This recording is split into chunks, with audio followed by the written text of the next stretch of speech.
everyone, I hope everything is okay.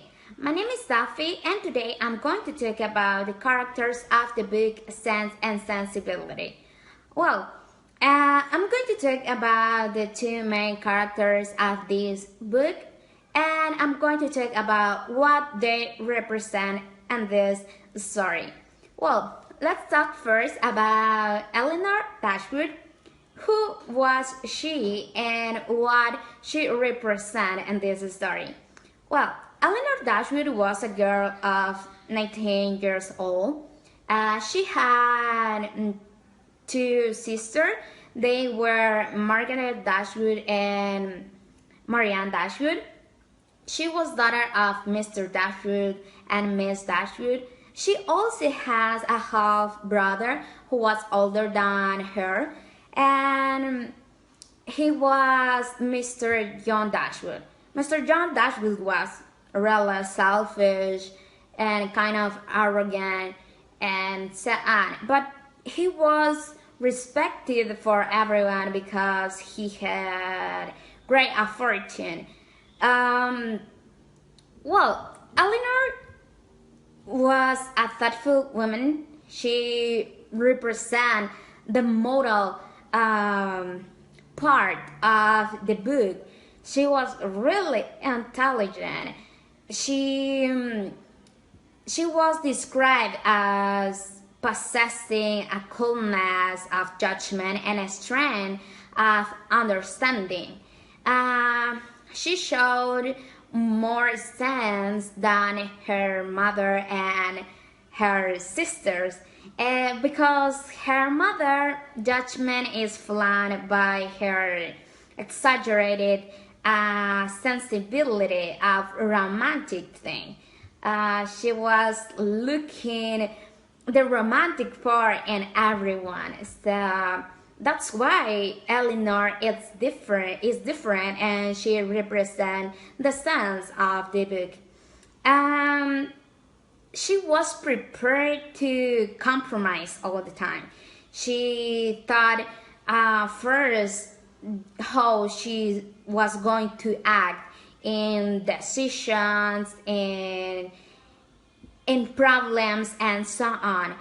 She was explaining to her sister Marianne about her values in this paragraph, and she said, "My doctrine has never aimed at the subjection of understanding. All I have ever attempted to influence has been behavior. I'm guilty, I confess, of having often wished you to treat our acquaintance in general with greater attention. But when have I advised you to adopt their sentiments or conform to their judgment in serious matter?" So she was explaining to Marianne that sentiments, don't let that sentiments take the control of you. You have to think first. That's why she represents the moral center of this story, like the intelligence. Talking about the other character, that is the sensibility, it is represented by her sister Marianne. Marianne was 16 years old and she was like spontaneous all the time. She was in love with books, with nature, with all the things of environment and so on. So she also likes to play the piano and dance. When Eleanor fell in love with Edward Ferrars, Marianne thought that she was going to lose her sister because Eleanor was all the time resolving problems of her family. So when Eleanor fell in love with Edward Ferrars, who was the brother-in-law of Mr. John Dashwood, uh, Marianne thought she was going to lose that help and the family. And Marianne said at the time, why you have that kind of relationship? That is not a relationship, because Eleanor was not so romantic with our Ferrars. And Marianne said, no, I'm not going to get the perfect man. I'm not going to get that, because I don't like your type of relationship. But when Marianne fell in love with Willoughby, she find that she fell in love with him, and she started talking with that man, and she was comparing like all the things they have in common, and she realized that she was wrong at that time when she said that she was not going to get the perfect man. Then we can compare the two temperaments of both sisters. One was a reserved and intelligent person, and the other one was a romantic and dramatic person. We can compare both stories at the time that both were suffering because of their loves. And when Marianne knew that Willoughby was going to get married with Sophia Gray, she was really suffering at that time. She was crying all the time, and Eleanor was there. Eleanor helped to give Marianne enthusiasm, but Marianne didn't know that Eleanor was suffering too because of the relationship of Edward Ferrars and Miss Steele. So one person was showing all the feelings inside her, and Eleanor didn't like to show her feelings to other people. She was suffering, but in silence. When Marianne remembered all those beautiful memories she had with Willoughby, she was suffering a lot there. But Eleanor was there all the time with she, like trying to help her.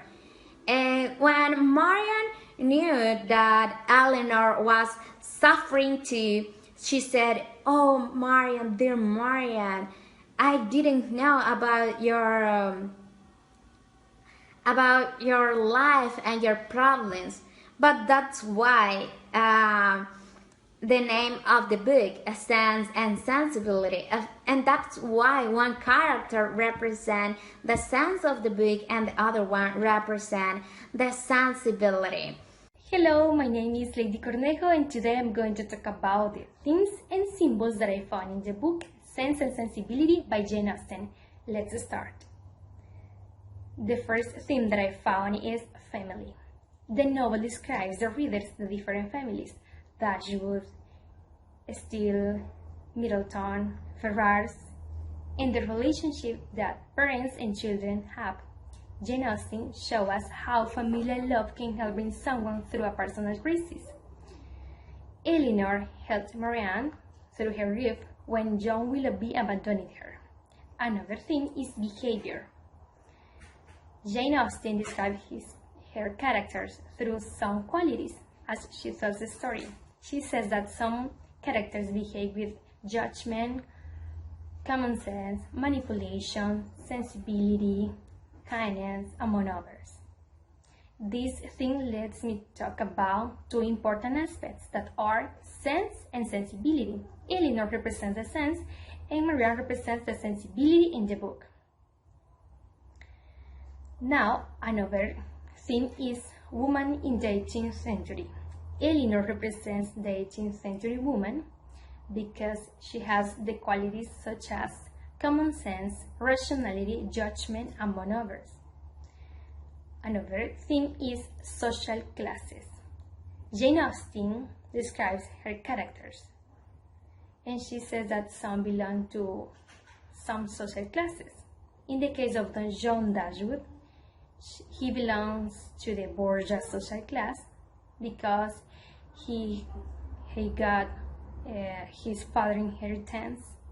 In the case of Dashwood sisters, they belong to the middle social class because they had less money than John Dashwood. Another theme that I found is love and love disappointment. The story talks about two sisters who met three men and experienced both romance and love disappointment. Another theme is marriage. In the story, the author mentioned all the couples that had got married. Mr. and Miss Dashwood, Mr. and Miss Middleton, Mr. and Miss Ferrars, among others. Also, at the end of the novel, Jane Austen talks about the two sisters that get married. Now I'm going to talk about the symbols that I find in the book. Number one, home. It was very important to find a good and stable home to be safe. That's why characters enjoy their time in their homes. In the case of Dashwood family, had long settled in Sussex for many years and had a good reputation there. Also, Middleton family spent time in home and invited some other characters for having fun, for having parties, for having lunch, for having dinner and other activities. Another symbol is carriage. Jane Austen describes the different characters and says that some of them traveled by carriages. Some characters have owning some carriages and others no. Owning a type of carriage meant wealth and class in that decade. Another symbol is hair. Hair was a symbol of love. That's why Marianne gave John Willoughby some hair to show him her affection. Then, when John Willoughby abandoned her, she is given her hair in return. Also, Lucy still gave Edward Ferrars some hair. She put in Edward Ferrars' ring a hair to show him that she will miss him when he left. Another symbol is money. It points in discussions and preoccupations. That's why characters carried about have economic and stable life. John Dashwood says Eleanor that she should get married with Colonel Brandon because he had a good position in society and had the necessary money to get married with a woman. Another symbol is letter. The role of letters in Sense and Sensibility was, first, character used to communicate between letter and writing because of the decade in which they lived. Second, it was very common between lovers.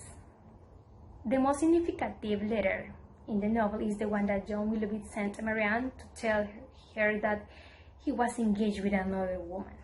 Jane Austen uses different types of symbols to describe her characters. That's why in the two main characters, Eleanor and Marianne, she uses metaphor to describe the qualities of the two sisters Dashwood.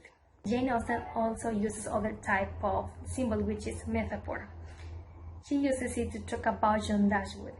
In the first chapter of the book, she says that John Dashwood was an ill-disposed rude man, unless to be rated cold, hater, and rated selfish to be ill-disposed. At the beginning, she says that he had good qualities. She says that he was a friendly character, but then she changes the description about him. Another example of irony was the one she talks about Marianne. In the page number 6, she says that Marianne was a generous, amiable, interesting. She was everything but prudent. At the beginning, she talks about Marianne, and she says that Marianne has some qualities like a friendly woman, but then suddenly she changes the description and she says that Marianne has an unpleasant quality. That was all from me. Thank you so much. Hello, I'm Fernanda Flores, and as you know, today we're talking about an interesting book, which is Sense and Sensibility. And well, now, to give you a little context about this book, we have to first focus on the family Dashwood, formed by Henry Dashwood, his current wife, and their 3 daughters, who are Eleanor, Marianne, and Margaret. Also, we have to include here Mr. Dashwood and his first wife's son, who is John Dashwood, and his wife, Fanny. Alright, now, after Henry dies, and John has promised to care for his stepmother and his 3 half-sisters, he has a conversation with his wife in which they realize that it is not necessary to give them money, as it will represent a loss of money that will never be returned. So they prefer to look for a different solution, in which they conclude that it is better that they are going to give and offer their help in anything they need to have a good life, and if one day they have to move to another place. However, they do not count with the invitation of Mrs. Dashwood's cousin, John Middleton, to live in Barton, which is away far from Northland, the place where they all live. So, this news also breaks Eleanor's heart, as she has feelings for Edward, who is Fanny's brother. And here starts the race in action. They have to move to Barton, and there they meet John Middleton's family and John Middleton's friends, including Colonel Brandon, who falls in love with Marianne. But Marianne does not fall in love with him, but with an attractive, handsome, and gentleman who is Willoughby. She met Willoughby one day that she fell down climbing down the hills under the rain. He rescued her, and then they started talking, and they started a friendship that little by little became in something else, or at least something that looked to be like an engagement for everybody. That's why it is surprising for everyone when Willoughby leaves Marianne, because he has to go to London. He says that he is leaving because of business, because of something or a treatment that he had with D. Smith, but is it true? Is it false? Those are the questions that surround Eleanor's mind. But it keeps just like that, and Marianne keeps faithful because she thinks that he's going to be back soon. And one day, when she hopes that it is Willoughby, the one who is just arriving on his horse, it is not him, but it is Edward, who finally arrived to visit Eleanor and her family. But he looks a little bit strange, and, well, they think that it is because of the time that has passed. Later, he leaves, and a new family arrives, which are the Steeles, 2 sisters, Lucy and Anne, who are a family of the Middleton. And then Lucy feels like a big confidence with Eleanor, so she decides to tell her secret. But what Eleanor doesn't know is that the secret that Lucy hides, that she has been engaged with Edward for 4 years. And it has been a secret just of day 2 that now Eleanor knows. Eleanor, of course, feels terrible, but she doesn't tell anybody about this situation. Not even Marianne, because she knows that Marianne is feeling very sad because of Willoughby. So she decides just to keep silence and to pretend that it does not affect her. So later, Jennings Middleton invites Eleanor and Marianne to go to London to spend the winter, and they accept, and they go, and well, there Marianne sends a letter to Willoughby because she thinks that he is going to meet her there, as that is the place where he went, right? So she sends a letter, but it has no response, and later they are invited together with the Middleton. They are invited to a dinner. They go hoping that they will find their Willoughby, and even though that John Middleton says that he invited Willoughby, Willoughby never arrives. And Marianne thinks that it is because he visited her and he didn't find her. But when she arrives home, she realizes that he never went to visit her. She sends a new letter, this time hoping that she will have a response, but again, she doesn't. So later they are invited to a new party, and there they find Willoughby. But what happens this time? Willoughby is talking with someone else, with a very good and beautiful lady, and he pretends that he has not seen them. Then, when he makes eye contact with Marianne, he goes and politely says hello, and asks for how they have been, and, just a polite greeting. And then he just leaves and goes to continue talking with that beautiful lady. Then Marianne gets the news that Willoughby is going to get married with that lady, right? Which is Sophie. She's Sophie Gray. So he gets married with her, and of course this breaks even more Marianne's heart. And well, later Marianne and Eleanor with the Middleton go to Cleveland, and there Marianne feels really sick, and Willoughby realizes this, so he goes to ask for her. When Willoughby arrives to the place where Marianne is, he finds Eleanor. Eleanor is amazed to see Willoughby there, and she feels a little bit disappointed because of the situation that happened with him, his marriage, and she doesn't want to know anything about Willoughby as he destroyed her sister's heart.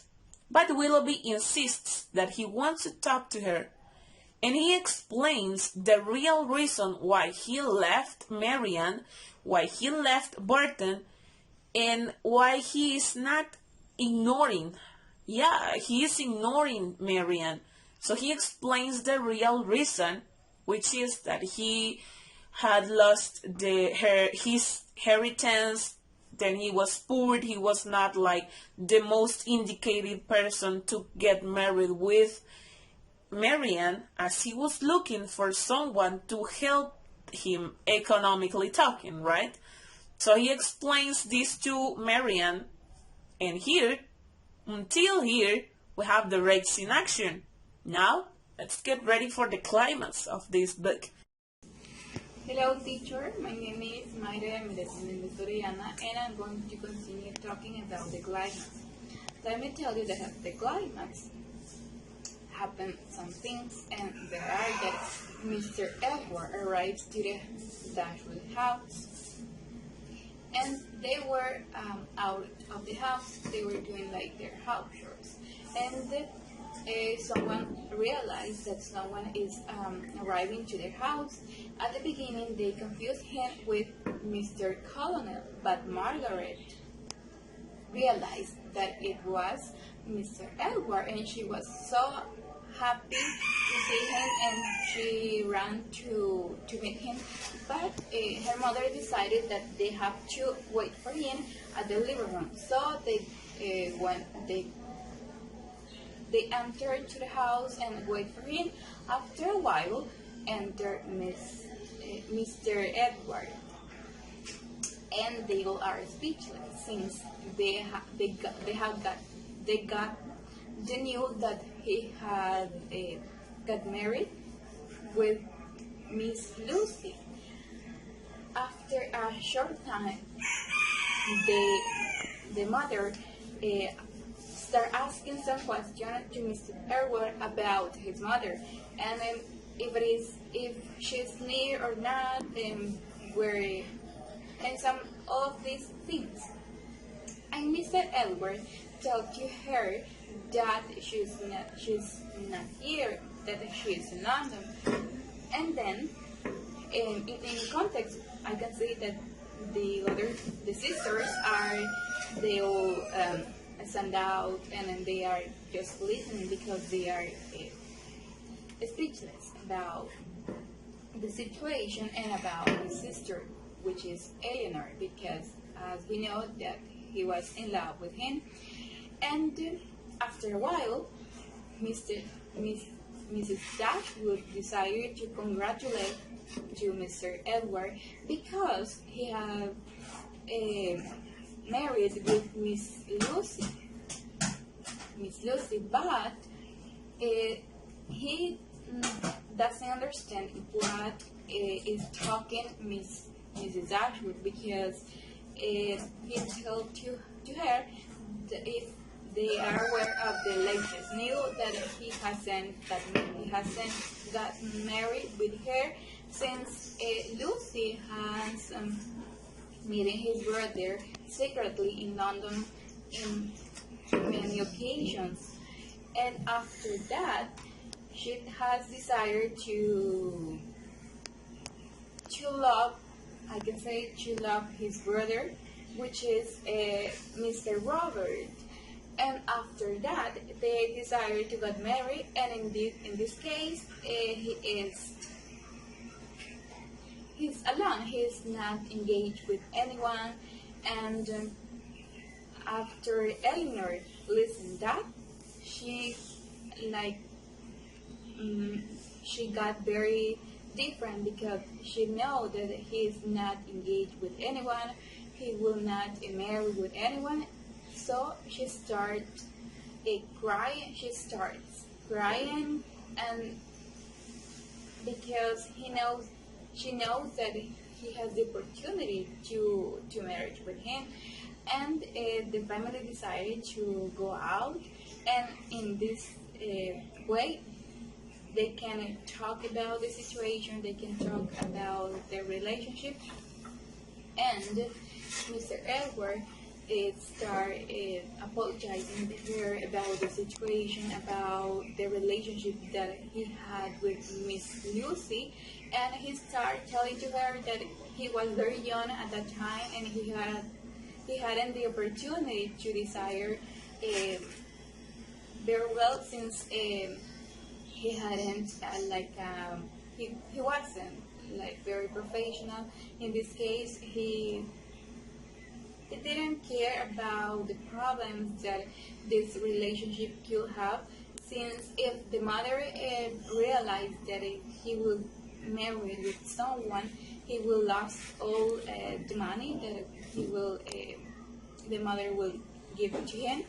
And also he told to her that he didn't tell to her that he loved her, because he was afraid of the reaction that she could have, since he always confused that she only feels like friendship about him, but it was wrong, because he always had loved him secretly. And after this situation, he got very sad, and she didn't talk to anyone about how she felt when she discovered that he was married with Lucy.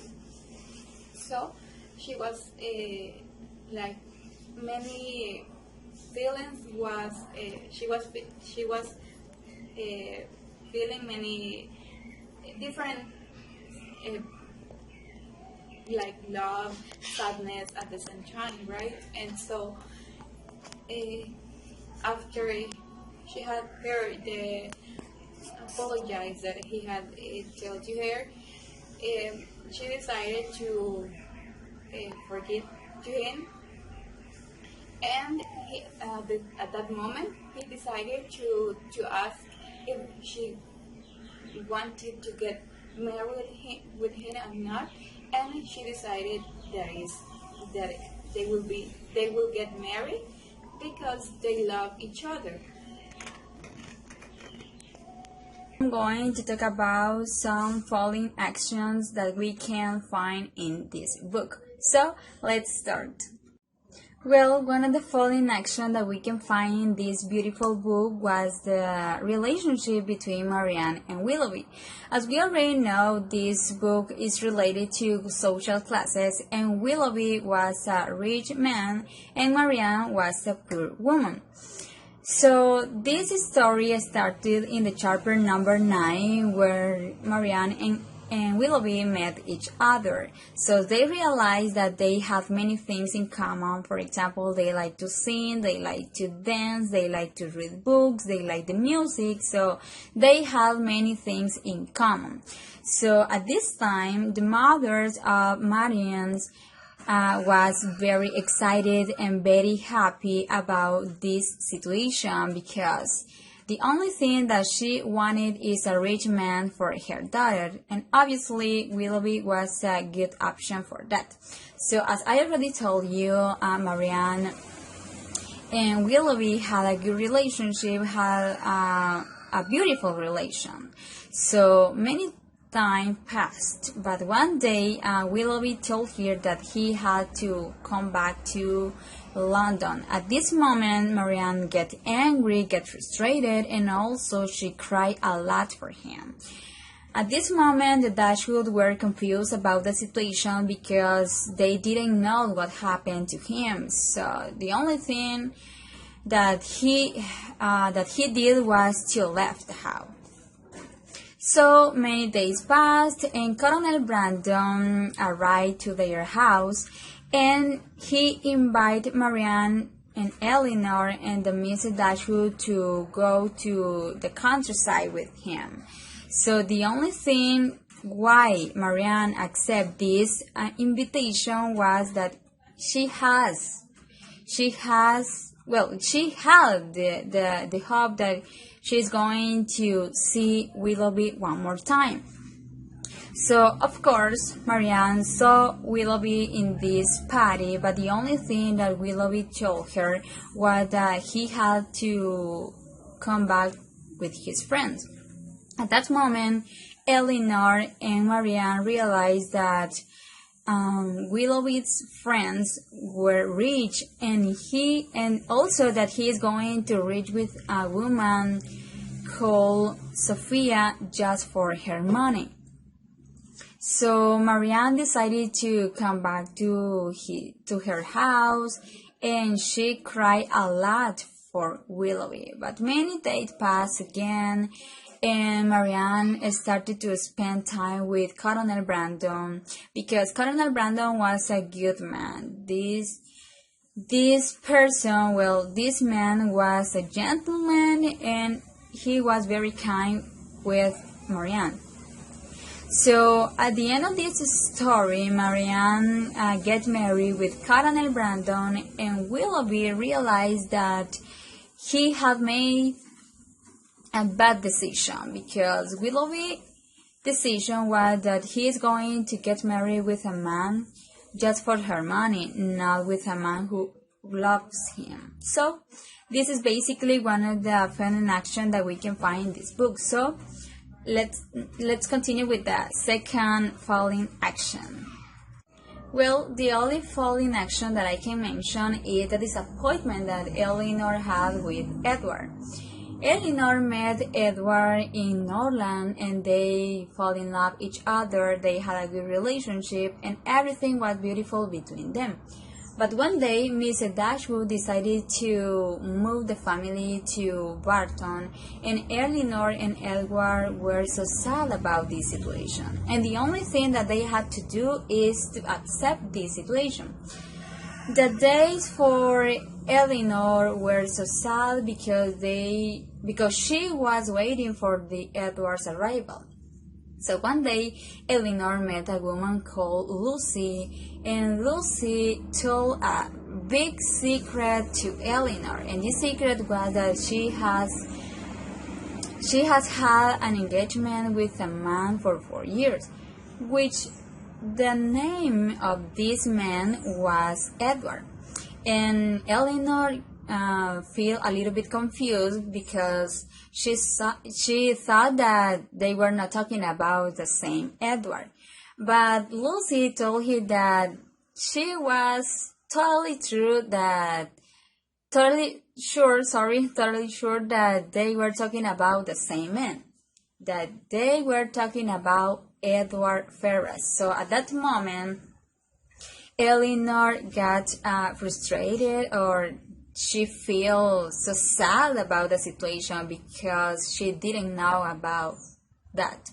So at that moment, Eleanor came back to home and she feel a little bit confused about the situation because she didn't know what happened exactly.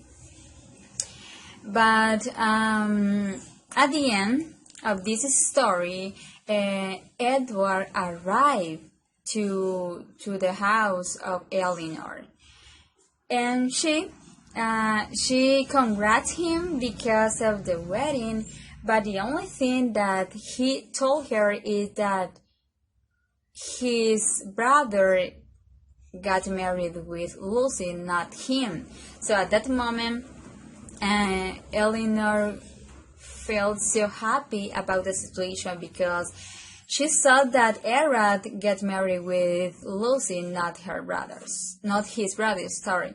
So at the end, Edward Ferrars and Eleanor get married and they were so happy together. So basically, was my part. Thank you for paying attention to my part. So my classmate is going to continue. To finish the plot section, we are going to continue talking about the resolution of the story. The time passed and Miss Ferrars decides to pardon Robert for his marriage with Lucy because he was his favorite son, in the contrast to Edward. But as she considers that Eleanor was more respectful than Lucy, she decides to inherit Edward with 2,050 pounds. Quantity that is enough for their necessities, in addition to the 1,000 pounds of Eleanor. They were living in a parish church provided by Colonel Brandon, and while they were living there, they realized that the colonel has the most big, well-cared lands that somebody can have. Because Edward says that the colonel has the most beautiful forest that he have seen and the best wood of the village. The end of Colonel Brandon is something we can expect from the previous chapters, because he got married with Marianne, that at the beginning was not very convinced, but the time helped her to find in the Colonel Brandon somebody who she can deposit the love that one day was for Willoughby. Talking about Willoughby, for him the news of that marriage was not too sweet, but his life was not too bad, because Miss Smith gave him forgiveness, and she inherited him with some villages and with some pounds. They were realizing,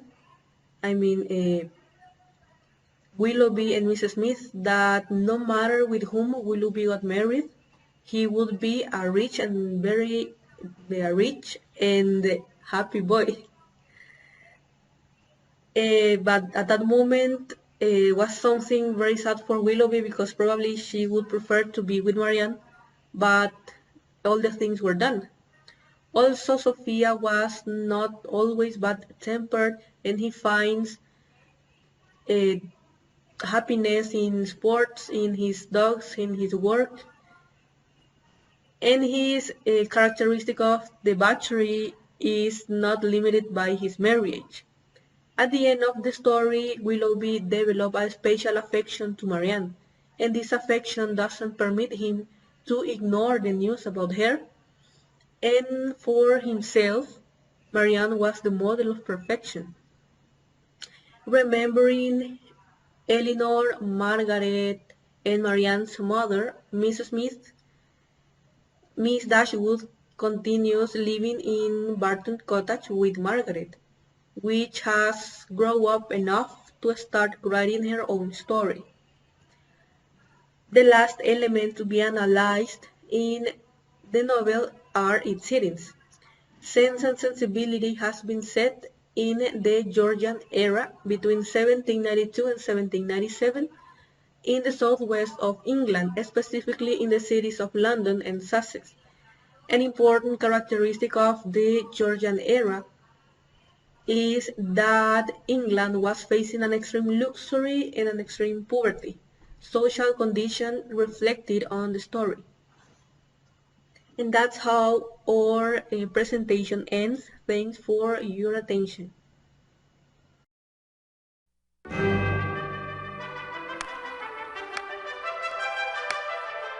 One motion picture will bring you all the surprises that life and love can offer. You are the loveliest girls I ever set eyes on. Can you not get them married, Mrs. Dashwood? Marianne and Eleanor, as different as two sisters can be. Do you love him? I do not attempt to deny that I think very highly of him, that I greatly esteem him. Esteem him? Like him? Eleanor is not like you or me, dear. She does not like to be swayed by her emotions. Columbia Pictures invites you The more I know of the world, the more I am convinced that I shall never see a man whom I can truly love. to fall deeply Marianne, you must change. You will catch a cold. What care I for colds when there is such a man? You will care very much when your nose swells up. You are right. Help me, Eleanor. to feel intensely There's something of great importance that I need to tell you. Why did you not urge him to stay? He must have had his reasons for going. I do not understand her, Mamma. Why does she never mention Edward? Eleanor, where is your heart? to surrender completely. Your sister seems very happy. Do you think he'll kneel down when he asks her? They always kneel down. To risk everything. We know so little of him. What is it you suspect him of? Willoughby! From Jane Austen's timeless classic There's some blue sky. Let us chase it. comes a motion picture beyond all expectations. Academy Award winner Emma Thompson, Alan Rickman, Kate Winslet, and Hugh Grant. Sense and Sensibility.